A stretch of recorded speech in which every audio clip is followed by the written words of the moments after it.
Halo Sineklip, balik lagi di trailer reaction bareng gue Rashid Hari. Yang kali ini bakal ngebahas sebuah trailer dari salah satu film horor Indonesia. Tapi ini tidak terasa membosankan ya. Soalnya kan kayak kalau kita denger film horor Indonesia tuh, walaupun belakangan kualitasnya gue rasa tuh agak meningkat, tapi tetap ada kesan ya horor lagi. Tapi yang ini enggak, ini film menjanjikan warna baru lah di perfilman horor Indonesia, terutama di genre horor religi ya. Yaitu ada Kuasa Gelap yang bakal tayang tanggal 3 Oktober. Jadi masih 1 bulan lebih, masih lama ini. Cuman layak ditunggu sih. Karena tadi gue bilang ya, ini menjanjikan warna baru. Soalnya perfilman kita, horor religi terutama ya, itu kan didominasinya sama ya, kultur Islam. Sedangkan Kuasa Gelap ini ngangkat soal Katolik. Exorcism, sesuatu yang selama ini lebih banyak didominasi sama horor-horor barat ya, horor-horor Hollywood atau horor-horor Eropa. Nah sekarang ada nih horor Indonesia. Walaupun kayak yang sempat gue mention di reaction ke teasernya beberapa waktu lalu, ini bukan film horor Indonesia pertama yang pakai elemen exorcism ya, elemen Katolik, udah ada sebelumnya. Tapi untuk film horor Indonesia modern, gue berani bilang ini yang pertama sih. Yang modern ya, yang mungkin dalam jangka waktu 15 atau 20 tahun terakhir gitu. Kayaknya ini yang pertama sih. Seneng sih gue karena udah lumayan bosen gitu. Kalau film horor Indonesia religi terus keluar ustadz lagi, atau apa ngomongin soal musyrik, kultus iblis dengan apa sih approach kultur Islam gitu kan udah banyak banget. Jadi kayak gue sendiri udah lumayan males nonton, udah capek. Nah ini jadi penyegaran lah. Dan BTW ini juga achievement ya buat Bobi Prasetyo. Sekali lagi gue nggak tahu apakah dia ini orang yang pertama, tapi kalaupun bukan, dia jelas satu dari sedikit sutradara Indonesia yang pernah menggarap film horor religi dari dua agama yang berbeda. Akhir bulan ini dia nggarap Tagut tuh. Tagut kan Islam banget ya. Sedangkan yang ini Kuasa Gelap Katolik. Ini achievement. Gue belum pernah nemu yang seperti ini. Dan menarik ditunggu juga approach-nya tuh gimana. Pendekatan dia di dua film horor yang sebenarnya serupa tapi tak sama nih bakalan gimana. Kalau dari teasernya kemarin sih lumayan fresh ya. Gue belum menemukan sesuatu yang apa sih serem banget kalau dari teasernya kemarin. Tapi tone-nya yang pakai ya sekali lagi ya kultur Katolik, pendeta, exorcism dan lain-lain tuh udah kerasa lumayan seger di teasernya. Jadi cobalah kita cek trailer untuk Kuasa Gelap. Jalangkung Jelangsek. Di sini ada pesta kecil-kecilan. Ya kalau di Indonesia tetap Jalangkung ya, bukan Wiji atau apa gitu. Aji. Tapi look Jalangkungnya lumayan fresh sih, lumayan serem. Ada rambutnya, nggak botak. Saya merasa saya tidak bisa menolong orang lain, sedangkan saya sendiri butuh pertolongan. Pagi Romo. Aku yakin Diandra di surga pasti senang kalau bisa lihat Romo senyum. Ada murid-murid Lucifer lain yang merasuki Kayla. Nah ini nih, yang kemarin gue bahas nih. Gue suka nih part ini. Dia aware sama hal medisnya. Asik. Insidious. Kata-kata yang dia ucap dan bahasa yang dia gunakan, seperti ini sesuatu yang sangat serius. Kayla, kamu kenapa Kayla?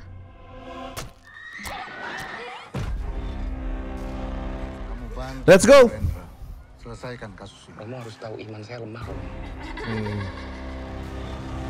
Untuk melakukan eksorsis, apa saja yang perlu saya pelajari, Romo? Wah, Bisa melihat Dil. dosa kita. Karena itu kita harus melakukan sakramen pengakuan dosa. Oke. Wow.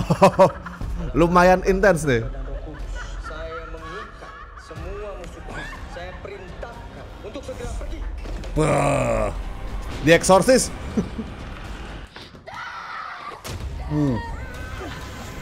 Kapur sekutu merui CTI Inferno. Bahasa Latin.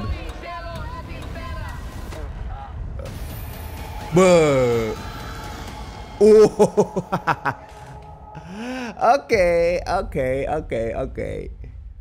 Ya itu unik juga tuh tadi tuh apa Exorcism kan pakai bahasa Latin ya, dan kebanyakan selama ini kan film horor kita karena mengangkat unsur-unsur Islam jadi pakai bahasa-bahasa doa-doa Arab. Itu juga ada lumayan beda tuh pembeda yang menarik.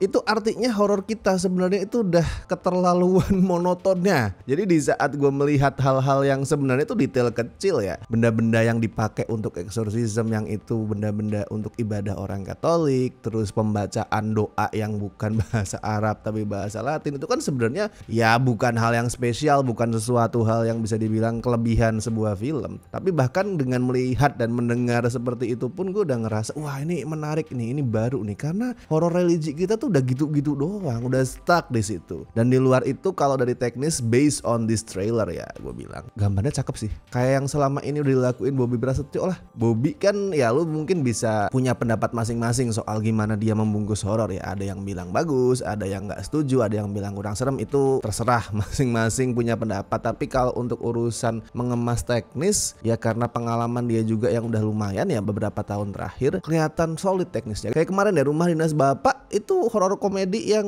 looknya cakep banget, bagus. Dan di Kuasa Gelap ini juga dia kelihatan bisa membungkus shot-shotnya dengan lumayan estetik. Dan kerasa sih sebenarnya pengaruh-pengaruh influence horror western, horror barat tuh kerasa banget lah. Ya gue akan menyebut itu reference, tribute mungkin ya ke film-film kayak Insidious tadi, dan of course The Exorcist yang jadul ya, yang klasik tuh ada semua. Tapi di luar teknis, satu yang menarik dan ini gue rasa adalah part yang sangat penting di film ini, karakternya si Jerome, siapa tadi ya, gue lupa namanya tadi, yang Exorcist itu kan mempunyai krisis iman. Sekali lagi itu bukan hal baru kalau lu ngelihat dari film-film Hollywood, tapi ini bisa menciptakan drama yang kuat. Itu harus ada tuh drama humanis yang kuat walaupun di horor ya. Horor kan ya udah penampakan setan dan lain-lain bikin serem, tapi yang sampai jangan dilupain adalah membuat karakternya itu kerasa manusiawi. Dan adanya krisis iman di si protagonis ini menarik, bisa bikin karakternya tuh lebih dalam, nggak cuman sebatas oke, gue harus mengusir setan and that's it. Dan itu tadi di Hollywood udah sering itu dipakai, karakter-karakter apa pastor gitu misalkan, pendeta itu mengalami krisis iman dan dia diharuskan melawan iblis. Tapi kalau di religi Indonesia kan belum banyak yang seperti itu, karena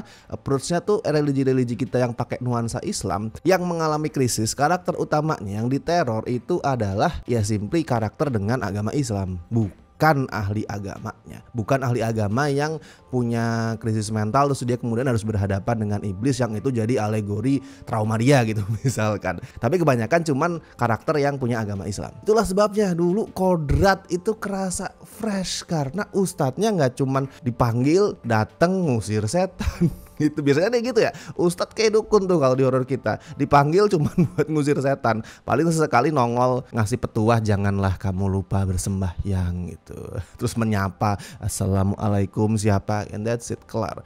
Tapi kalau di Kodrat kemarin bener-bener digali karakter ustadz yang melakukan ruqyah. Jadi ada paralel lah, kemiripan yang positif antara karakter Kodrat sama karakternya Jerome di Kuasa Gelap ini. Ini kayak Kodrat versi Katolik ya karakternya, atau jangan-jangan mau dibikin superhero juga kayak Kodrat, who knows. Itu menarik juga, punya saingan Bapak Kodrat, tapi enggak pun juga tetap fresh sih, enggak harus ikut-ikutan kayak Kodrat jadi superhero. Simple horror soal pengusiran setan, exorcism pada umumnya itu juga tetap menarik. Kalau dari caranya memunculkan setan, memberikan teror, gue belum ngelihat sesuatu yang bener-bener baru sih di sini. But let's see. Gue harap sih ini memang masih disimpan ya. Gue nggak bilang apa yang muncul di trailer itu buruk, tapi gue belum menemukan sesuatu yang benar-benar baru. Tapi nggak baru pun juga belum tentu jelek ya, karena bisa jadi tuh nanti pada saat udah jadi film ditonton di bioskop pengemasannya bagus gitu, editingnya, musiknya, tata suaranya, timing jump scare-nya bisa jadi